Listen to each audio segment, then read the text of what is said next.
Why younger generation don't get into relationship. 63% of young men are single today. That's not a typo. Nearly two-thirds of an entire generation has checked out of dating entirely.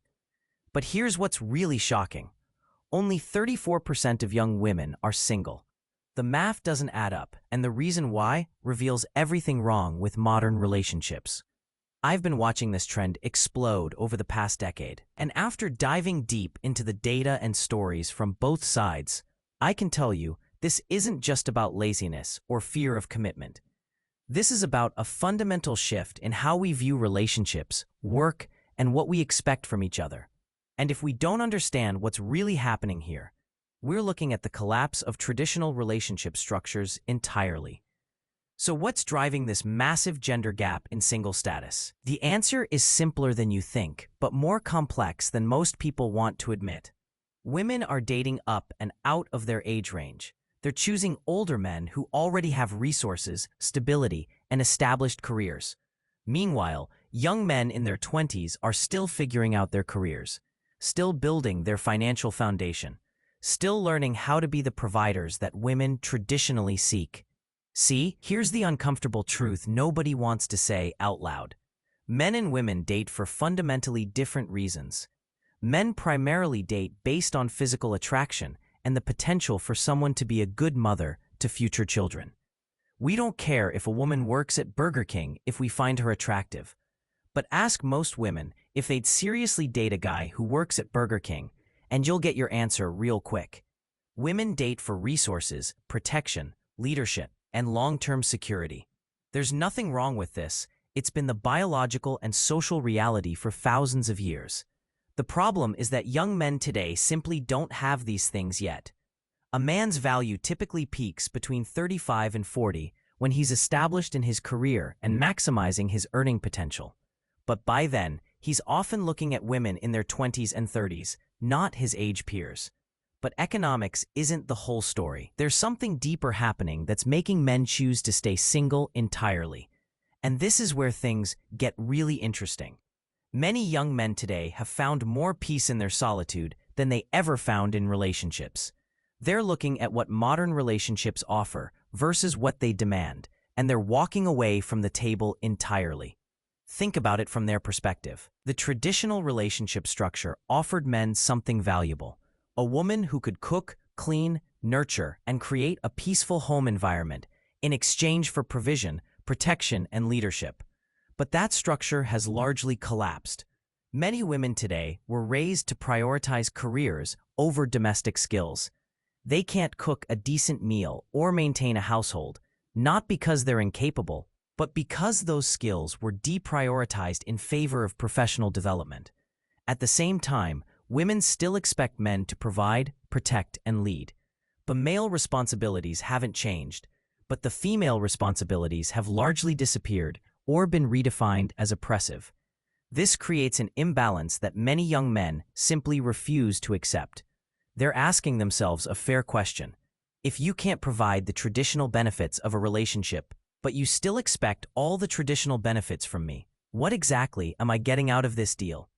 And here's where the workplace dynamics come into play in ways most people don't realize. The same mentality that's driving people away from exploitative employers is driving men away from what they see as exploitative relationship dynamics.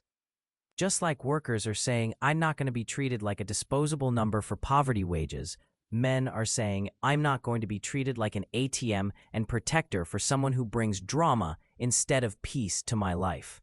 The modern workplace taught an entire generation that loyalty isn't rewarded, that companies will replace you without a second thought, and that you're just a number on a spreadsheet. Young men are applying this same logic to relationships. They're seeing divorce rates, hearing stories of men getting destroyed in family courts, watching their fathers work themselves to death for families that didn't appreciate the sacrifice. And they're making a calculated decision that the risk isn't worth the reward. But there's an even darker layer to this story that nobody wants to acknowledge.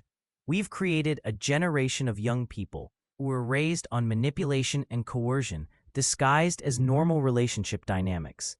Think about how many young women were told about blue balls and convinced they had to perform sexually to prevent causing physical pain to boys. Think about how many young men were taught that persistence equals romance, that wearing someone down is the same as winning them over. These toxic dynamics started early and created a foundation of mistrust that carries into adult relationships. Women learned that their empathy would be exploited and weaponized against them. Men learned that their desires and needs were something to be ashamed of or to obtain through manipulation. Neither side learned how to communicate honestly about what they wanted or needed from each other.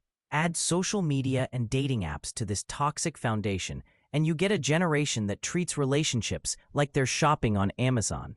Why work through problems with your current partner when there are literally millions of other options a swipe away? Why invest in building something long-term when the culture tells you that you deserve immediate gratification and perfect compatibility right out of the gate? The birth rate is plummeting because women are prioritizing careers during their most fertile years, then discovering that the men they want are either taken or not interested in starting families with women in their mid to late 30s. Men are discovering that fatherhood has been turned into a legal and financial liability where they can lose access to their children and half their assets based on the whims of family courts and their ex-partner's feelings. Meanwhile, both sides have lost the basic life skills that made previous generations functional in relationships. Men don't know how to lead, provide, or protect because they weren't taught these skills by absent or emasculated fathers. Women don't know how to nurture, create peaceful homes, or support their partners because they were taught that these skills were beneath them or oppressive to develop. We've created a perfect storm where nobody knows their role, nobody trusts the other side, and everybody has been taught that their individual happiness matters more than building something together. The result is exactly what you'd expect: massive numbers of people choosing to opt out entirely rather than navigate this minefield. But here's what really keeps me up at night thinking about this. We're not just talking about individual choices anymore. We're talking about the potential collapse of the family structure that has been the foundation of human civilization for millennia. When 2/3 of young men check out of dating and family formation, you don't just get lonely people. You get social instability, economic disruption, and cultural breakdown. The truth is, both sides need to take responsibility for fixing this mess. Men need to step up and develop the skills and resources that make them valuable partners. They need to learn how to lead with strength and compassion, how to provide value beyond just a paycheck, and how to create the kind of stability that makes women feel safe enough to be feminine. Women need to honestly examine what they bring to relationships beyond their careers and independence. They need to ask themselves if they're the kind of women that high-value men actually want to build families with, or if they're just demanding the benefits of traditional masculinity while offering nothing in return. Most importantly, both sides need to stop treating relationships like transactions and start treating them like partnerships. That means being willing to sacrifice for each other, to work through problems instead of immediately looking for replacements, and to prioritize building something together over individual satisfaction. The statistics are clear. We're headed toward a future where most people will be alone, where birth rates continue to plummet, and where the basic building blocks of society continue to erode. But it doesn't have to be this way. The solution starts with honest conversations about what we actually want from each other and what we're willing to give in return. What do you think? Are you seeing these patterns in your own life or in the people around you? Drop a comment below and let me know your perspective on why so many young people are choosing to stay single. And if this opened your eyes to something you hadn't considered before, make sure to subscribe because we're going to keep diving deep into the topics that actually matter for your relationships and your life.